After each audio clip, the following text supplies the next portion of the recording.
deal with dismissal.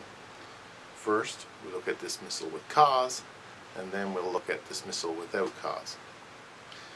This causes a lot of grief for many employers because they are either A, not familiar with the rules, or B, get caught in a situation where they have to pay fairly large payouts to people who are found to be fired improperly.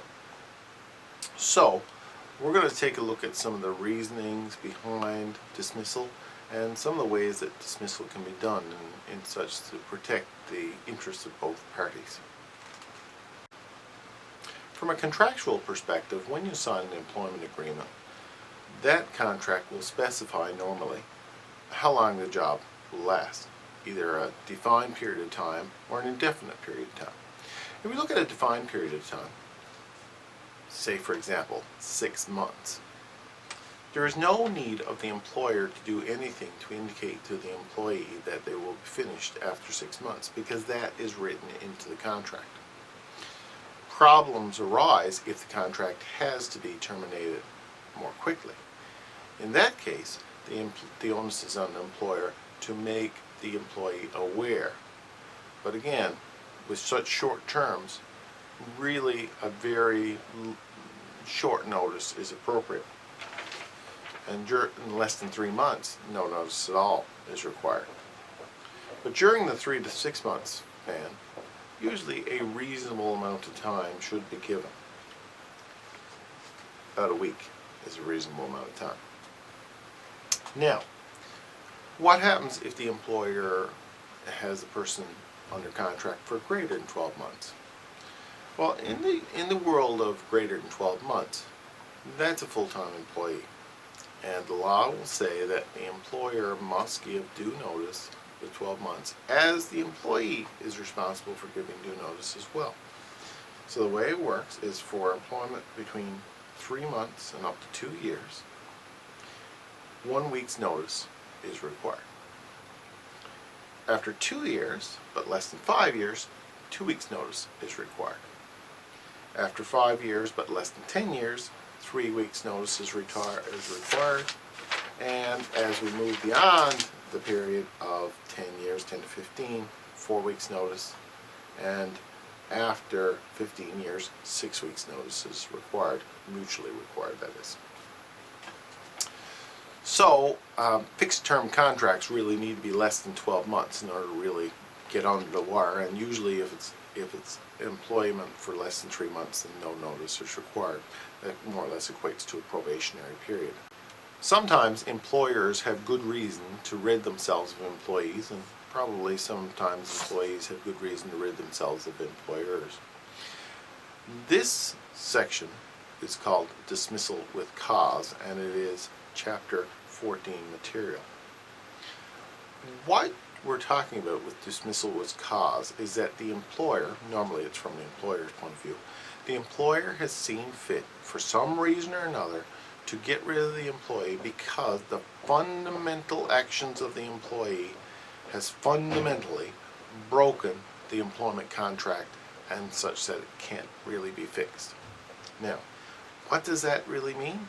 It means that the sense of trust in the relationship, in the contractual relationship between the employer and the employee has broken down. And that means that the contract has just been dismissed. Where does this normally occur? Well, there's a bunch of reasons. First of all, if the employee willfully refuses to obey a lawful instruction of the employer. You ask the employee to do something, it's reasonable, it's lawful, it's within the realm of the job, the employee refuses, that's a reason to dismiss. If the employee conducts some sort of misconduct, so something wrong, depends on how fundamental it is, but again the key question is, did it break the fundamental contract? Did it break down the trust that involves in the contract? If it hasn't, then that's probably not grounds for dismissal. If it has, though, it is grounds for dismissal. If the employee has neglected the job so much, neglected his duties or her duties, and the interests of the employer are affected by that, then that's a reason for dismissal.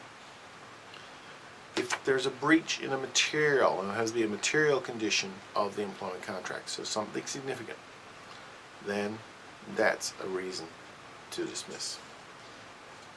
Normally the Labor Relations Board will determine if or not it is sufficient for dismissal, but it turns into a bit of a gray area.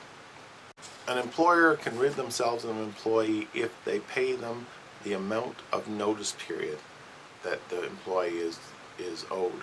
So if the employee is owed 1 week's notice, the employer pays 1 week. That would cover off and allow for dismissal. If the period of time of layoff is less than a week, the employer can do it without notice. So again, allows employers to freedom to run their business. If the employee is employed by a firm with a non-renewable term and the term has expired, no notice is required if it's less than 12 months. Or where the employee has to terminate as a result of some act, such as the place burned down, or it's a snow-reliant facility and there's no snow. So something beyond the ability of the employer to change, but it would affect, if they kept the employees out, it would affect them economically. So if for example, that all the snow disappeared at a ski resort, the ski resort could lay people off.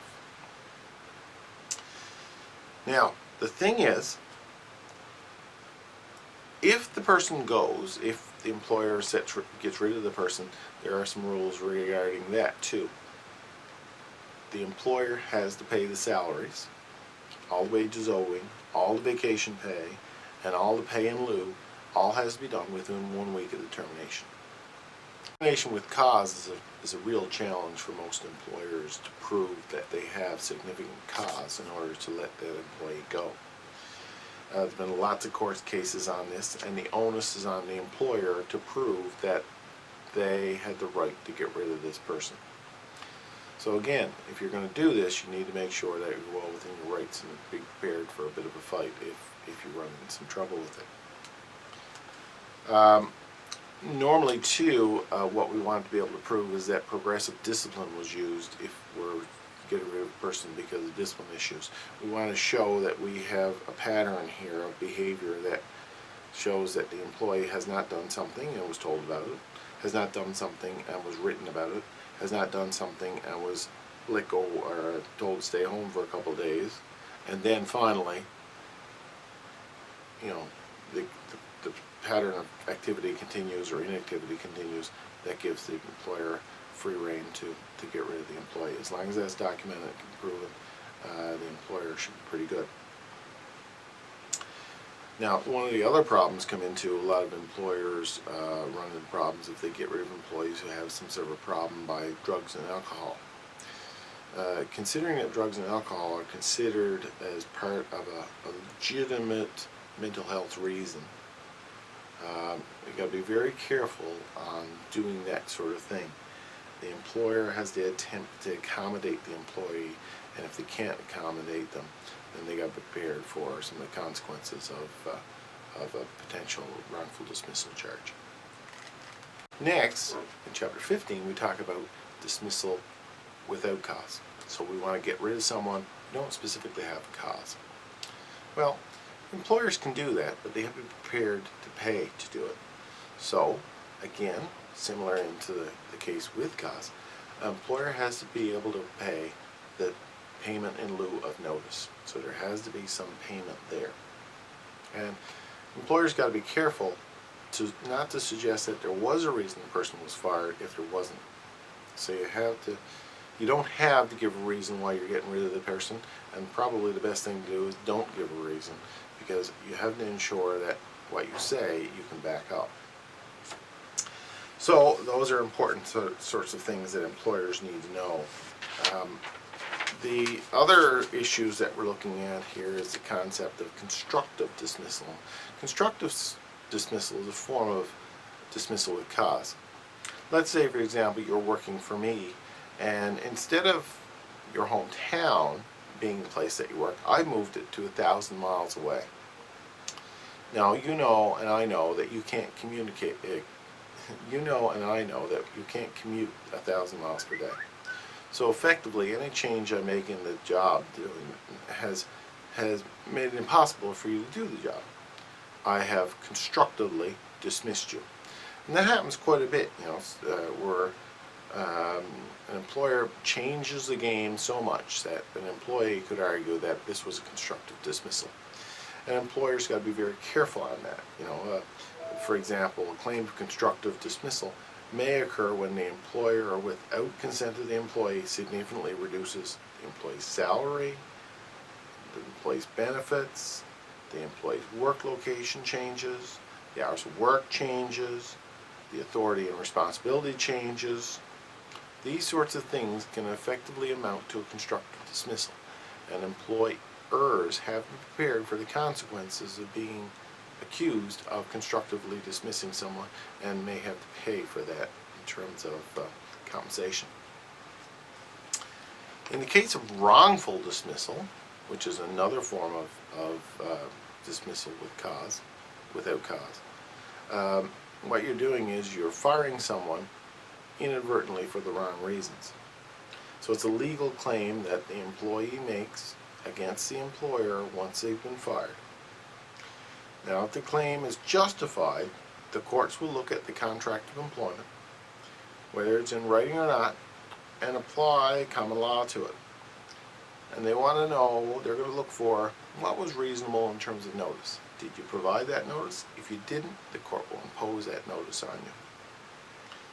So wrongful dismissal has caused a lot of grief for a lot of employers, and you should be aware of some of the problems that relate to that. Anyway, so that's that Unit 2 section. If you have any questions, please let me know.